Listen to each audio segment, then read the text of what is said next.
Assalamualaikum warahmatullahi wabarakatuh. Jumpa kembali lagi dengan saya Udin dalam channel Kim UD. Asiknya belajar kimia. Materi hari ini adalah pembahasan soal UTBK Kimia 2019 part 6. Part 1 sampai part 5 sudah bisa ditonton teman-teman semua di channel Kim UD. Semoga semakin paham, semakin bisa, semakin siap UTBK tahun ini dan nanti bisa keterima di PTN favorit sesuai dengan pilihan dari teman-teman semua. Oke, semakin sering latihan, semakin sering belajar, semakin paham tentang seluk-beluk soal UTBK, maka semakin peluang untuk keterima di PTN semakin lebar ya. Oke, seperti biasa sebelum saya bahas, like, subscribe, dan komentarnya. Juga lonceng ditekan supaya tidak ketinggalan video terbaru dari Kim UD. Untuk part 6 ini teman-teman ada dua soal tentang termokimia berupa konsep yaitu reaksi ekso dan reaksi endo dan menghitung tentang entalpi dari suatu grafik seperti yang sudah saya tulis ya di soal 15 dan 16. Oke, tanpa berlama-lama kita mulai soal nomor 15. Kita analisis apa yang terjadi di situ. Nah, gambar berikut adalah menunjukkan profil energi untuk reaksi A ditambah B menjadi P. Ada A ditambah B menjadi P, maka melalui C dulu. Ini adalah dua tahap reaksi. Yang AB plus adalah kompleks teraktifan, yang ini juga kompleks teraktifan. Oke. Pembentukan setiap mol P dari A dan B, maka yang ditanyakan adalah A plus B menjadi P. Akan disertai apakah yang A, pelepasan energi sebesar B min A, apakah pelepasan energi sebesar E min B, apakah penyerapan energi sebesar C min A, apakah penyerapan energi sebesar B min A, atau terakhir apakah penyerapan energi sebesar D min B.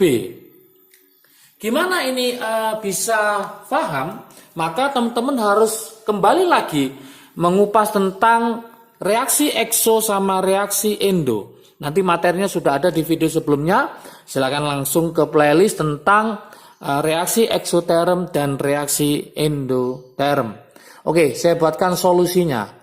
Pertama, teman-teman harus paham gimana grafik dari reaksi endoterm. Saya tulis di sini ada reaksi endoterm. Kemudian ada juga reaksi eksoterm. Reaksi eksoterm. Ingat dari kata endo berarti dia masuk, yang ini X berarti keluar. Namanya masuk maka dia akan menyerap, terjadi penyerapan. Nah, menyerap kalor. Namanya exo, keluar berarti dia melepas. Terjadi pelepasan. Melepas kalor atau energi. Kalau saya buatkan gambarnya, gambar untuk grafiknya.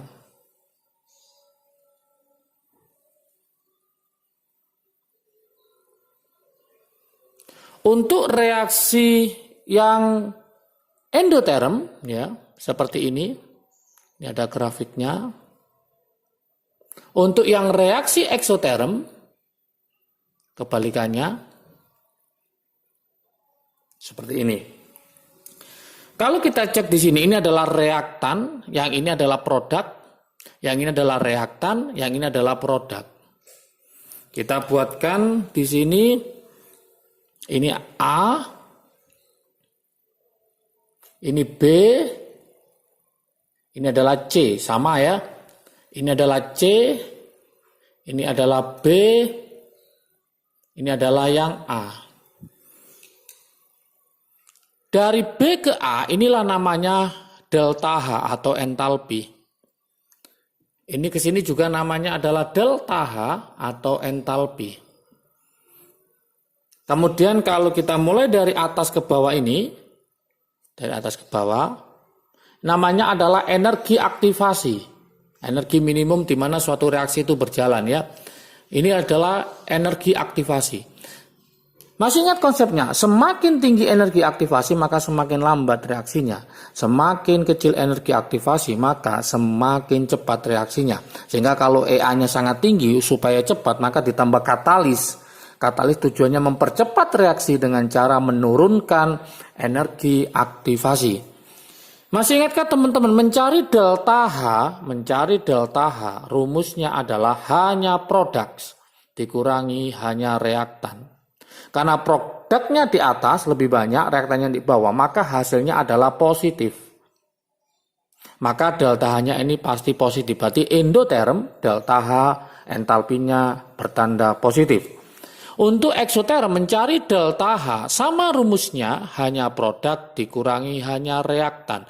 Produknya di bawah lebih sedikit, reaktannya di atas, maka tandanya sedikit dikurangi banyak, maka tandanya nanti adalah negatif. Maka delta H untuk reaksi eksoterm itu adalah negatif. Ingat lagi, endoterm terjadi penyerapan, eksoterm terjadi pelepasan. Untuk endoterm produknya di atas, untuk eksoterm produknya di bawah. Maka dari penjelasan ini maka teman-teman bisa menjawab soal nomor 15. Yang ditanyakan, mol P dari A dan B. Berarti logikanya P dari A dan B. P dari A dan B. Maka mulai dari A ini menuju ke sini. Ternyata produknya di atas, reaktannya di bawah. Maka kesimpulannya bukan eksoterm tapi endoterm karena produknya di atas seperti ini. Deltanya bagaimana? Deltanya adalah B ke A. Inilah deltanya. Terjadi apa endoterm? Terjadi penyerapan. Maka teman-teman jangan sampai memilih A sama B karena ini pelepasan, salah. Maka kemungkinan penyerapan. Berarti antara C, D, E. Cari penyerapan energi sebesar berapa? Dari B ke A. Dari B ke A. Maka jawabannya adalah yang D. Sangat mudah sekali ya. Berarti ingat teman-teman harus paham. Yang reaksi endoterm itu produknya di atas, reaktannya di bawah. Kalau reaksi eksoterm itu produknya di bawah, reaktannya di atas. Tandanya endoterm adalah positif, tandanya eksoterm adalah negatif. Endoterm terjadi penyerapan, eksoterm terjadi pelepasan. Semakin tinggi energi aktivasi, maka semakin lambat. Semakin kecil energi aktivasi, maka semakin cepat. Ingat, penentuan kecepatan reaksi berdasarkan pada energi aktivasinya. Oke, lanjut ke soal nomor 16. Ini tadi soal nomor 15. Sudah paham ya? Jadi tingkat-tingkat nanti kalau sudah ada grafik seperti ini, teman-teman sudah tidak bingung lagi. Ini termasuk reaksi eksoterm, apa termasuk reaksi endoterm. Soal berikutnya soal nomor 16. Saya taruh sini, soal nomor 16. Ini menyangkut tentang hukum Hess ya. Proses pembentukan C dari A dapat digambarkan dengan diagram di bawah ini. Pertanyaannya, perubahan entalpi untuk reaksi A ke C atau yang delta H yang ditanyakan ini dari A menuju ke C. Kita cek di sini A ke B, ternyata B-nya di bawah, maka ini adalah reaksi eksoterm. Kemudian dari B menuju ke C, tetap produknya di bawah, maka dia adalah reaksi eksoterm. Kalau kita gabung, maka reaksinya juga tetap reaksi eksoterm. Ya, beda sama yang ini reaksinya adalah ini endoterm, kemudian yang ini adalah eksoterm.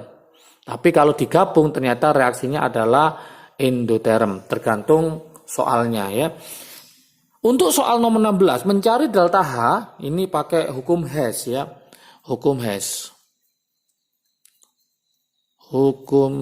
Saya buatkan ilustrasi ya. Ilustrasi yang pertama. Misalkan nanti ada panahnya ke atas seperti ini. Ini delta H1.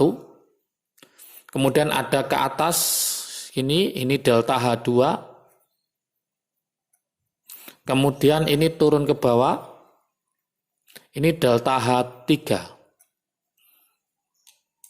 Ingat kalau ke atas itu deltanya positif, kalau ke bawah maka negatif. Kalau ke atas itu endoterm, kalau ke bawah adalah eksoterm. Maka mencari delta H, rumusnya delta H1, nah, ini searah dengan delta H1, maka dia positif. Maka delta H2, dia berlawanan dengan delta H1, maka kita kasih min delta H3. Seperti ini, inilah rumusnya untuk mencari delta H. Kemudian model soal yang lain, misalkan ini ke atas, ini delta H1 tetap ya, kemudian ini ke atas, ini delta H2, kemudian ini ke atas lagi, ini delta H3. Maka mencari rumus delta H1, karena ini ke arah tujuan semua, maka tandanya adalah positif semua, maka delta H2 ditambah delta H3. Berarti tinggal dijumlah saja, yaitu delta H2 ditambah delta H3. Sangat mudah sekali ya.